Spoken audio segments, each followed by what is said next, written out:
अस्सलाम वालेकुम। Welcome to let's talk cricket with Tahir. मेरा नाम ताहिर सईद है और आज जो दो मैच खेले गए उसमें पहला मैच खेला गया नमीबिया और ओमान के दरमियान और दूसरा मैच जो शाम को खेला गया वो था श्रीलंका और साउथ अफ्रीका के दरमियान। अच्छा, अब ये दोनों मैचेस जो थे ये लो स्कोरिंग मैचेस थे और एक पैटर्न सा नजर आना शुरू हो गया कि ये वर्ल्ड कप जो है ये कोई बहुत हाई स्कोरिंग मैचेस नहीं होंगे इस वर्ल्ड कप के अंदर। सो लो स्कोरिंग मैचेस होंगे बिकॉज ऑफ द विकेट्स, और विकेट्स को आज हम जरा आराम से बैठ के डिस्कस करते हैं। सबसे पहले हम पहले मैच को डिस्कस करते हैं जो कि खेला गया नमीबिया और ओमान के दरमियान। बहुत इंटरेस्टिंग मैच था, बहुत सनसनीखेज मैच था और it you can easily call it a low scoring thriller.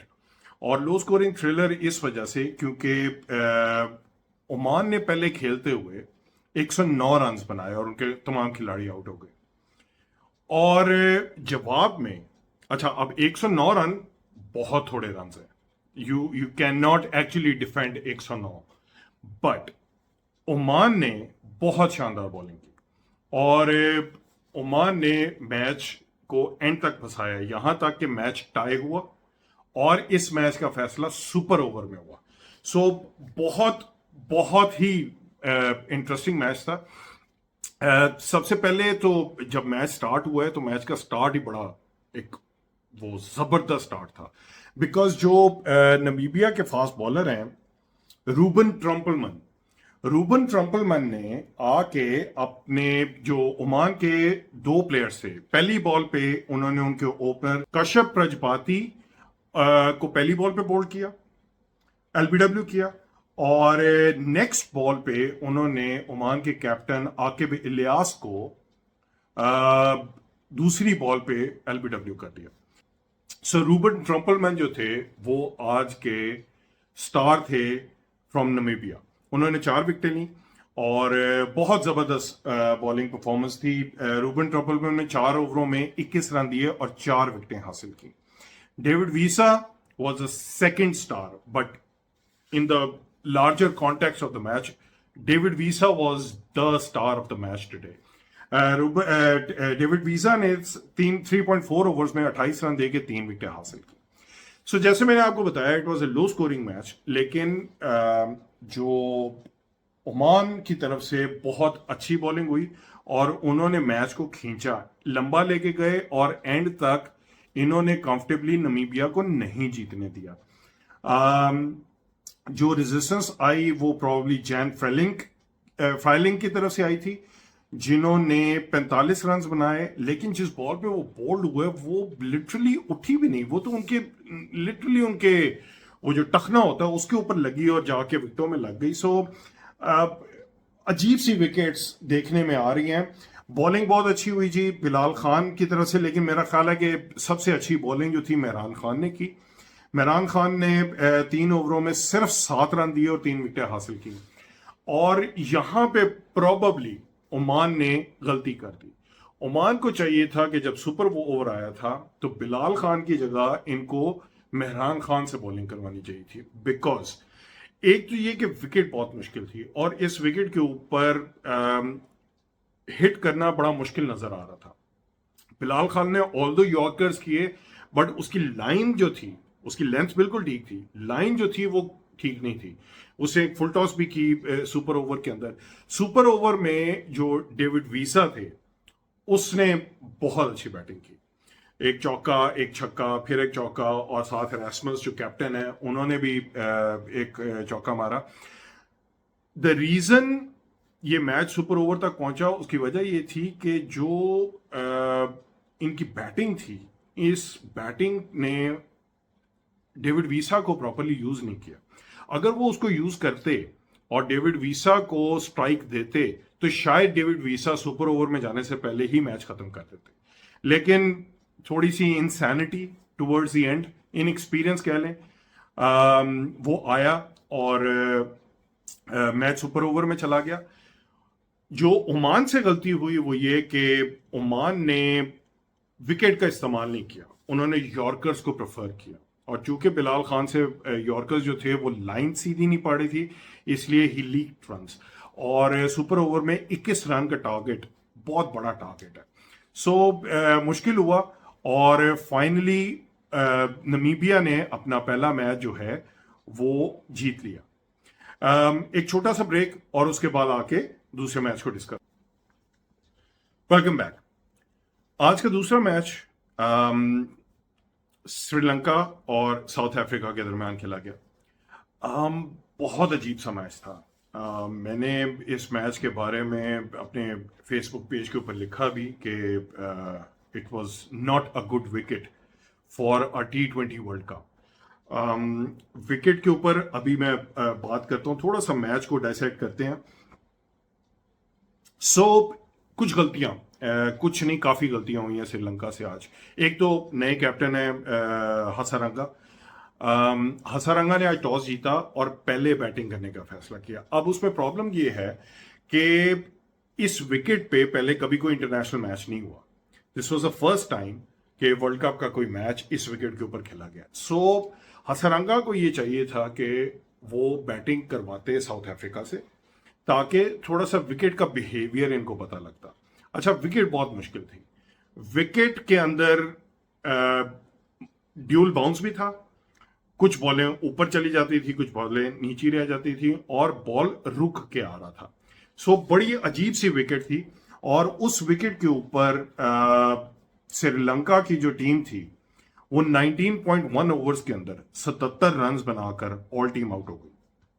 अच्छा, अब 77 रन का टारगेट कोई टारगेट नहीं है, बट नोइंग के जिस तरह श्रीलंका की बैटिंग है या बॉलिंग है, सॉरी, मुझे था कि ये मैच थोड़ा सा फंसेगा और वो मैच फंसा। आपने देखा जिस तरह क्विंटन डिकॉक ने खेला, जिस तरह हेनरी क्लासन ने खेला, क्रिस्टियन स्टब्स ने खेला, क्लियरली पता लग रहा था कि विकेट जो थी वो मुश्किल विकेट थी और इस विकेट के ऊपर बैटिंग करना कोई आसान नहीं था। 16.2 ओवर्स के अंदर 80 रन बनाए साउथ अफ्रीका ने और इजीली ये मैच जीत लिया। लेकिन थोड़ा विकेट्स को अगर मैं डिस्कस करूं तो ये स्लो विकेट्स हैं। इसमें अब बहुत सारे लोग ये कह रहे थे कि जी T20 क्रिकेट चेंज हो गई है और अब एवरेज स्कोर जो हैं वो IPL में 250 स्कोर हो रहे हैं और ये किस तरह चलेगा, जिस तरह की पाकिस्तानी ब्रांड ऑफ क्रिकेट जिस तरह से खेली जाती है कि जी 180 100 स्कोर के करीब। देखें, जो IPL की विकेट्स हैं वो प्योरली बैटिंग फ्रेंडली विकेट्स हैं।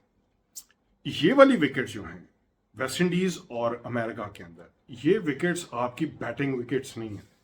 ये आप इनको कह सकते हैं कि ये वनडे विकेट्स हैं, जिसमें आपने अपनी टेक्निक और अपनी जो टेम्परामेंट है उसके हिसाब से बैटिंग करनी है कि जी पिच को रीड करना है, पिच जैसा बिहेव कर रही है उसको उस तरीके से आपने खेलना है। फॉर T20 क्रिकेट जिसके अंदर जहां पे आपको बॉल नजर आ रही है वहां पे उसको हिट कर दें, वो इन विकेट्स पे नहीं हो सकता। दो तीन चीजें, एक तो विकेट करती क्या, विकेट जो स्लो विकेट होती है वो स्लो विकेट ये करती है कि जी बॉल का जो बाउंस है वो वेरिएबल बाउंस होता है।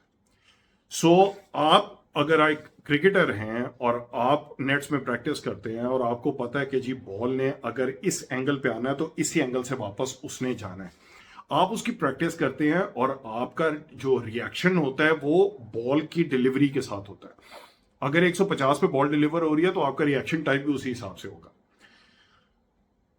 इन विकेट्स के ऊपर प्रॉब्लम यह है कि अगर बॉल डिलीवर हो रही है 150 पे तो वो बैट के ऊपर 150 पे नहीं आ रही, वो बैट के ऊपर हो सकता है 145 से 140 पे आए। बट जो बैट्समैन की जो मूवमेंट होती है वो मूवमेंट ऐसी होती है कि जैसे ही बॉल पिच हुई बैट्समैन ने उसी वक्त मूव करना है, जिसकी वजह से अगर तो बॉल रुक के आ रही है तो आपकी टाइमिंग खराब हो जाती है, या तो बॉल खड़ी हो जाएगी या आपके बैट से नीचे निकल जाएगी या मिस टाइम होके आगे पीछे इधर उधर लग जाएगी, जो कि आपने इस मैच में देखा भी होगा।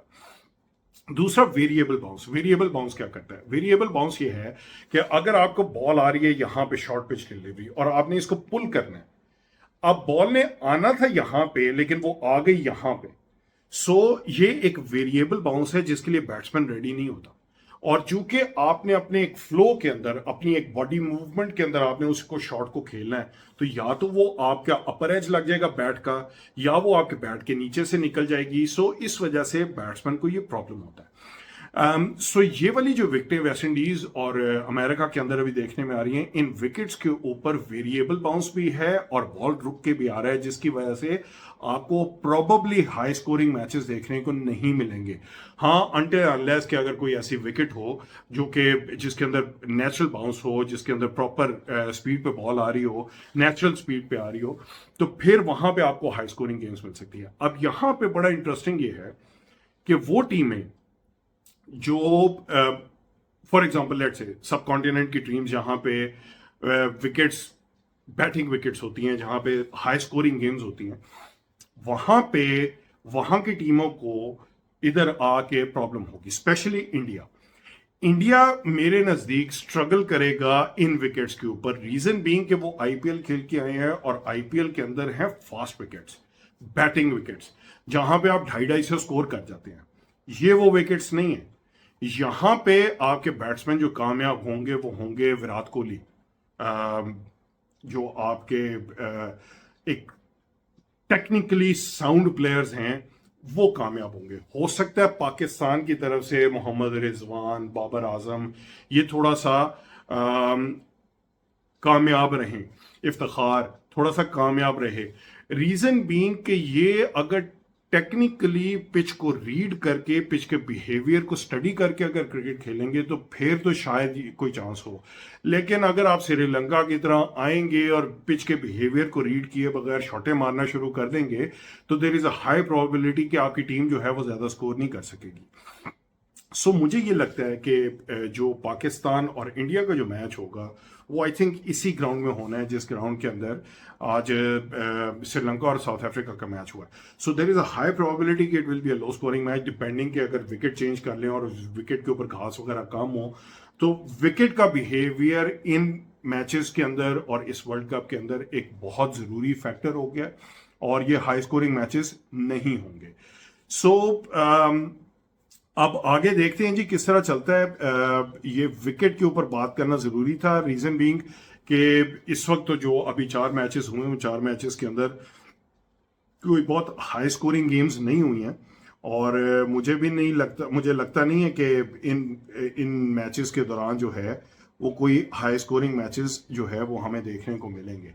एनीवेज जी, इस पॉडकास्ट को खत्म करते हैं यहाँ पे। कल के जो 2 मैचेस हैं उनको डिस्कस कर लेते हैं, बल्कि कल 3 मैचेस हो रहे हैं जी कल, बिल्कुल ये। और जो मैं ये कहता हूँ कि जी 3 मैचेस हो रहे हैं वो मैं पाकिस्तान के टाइम के हिसाब से कहता हूँ कि पाकिस्तान के टाइम के हिसाब से। फॉर एग्जांपल पहला मैच जो है वो अफगानिस्तान और युगांडा का सुबह 5:30 बजे शुरू होगा।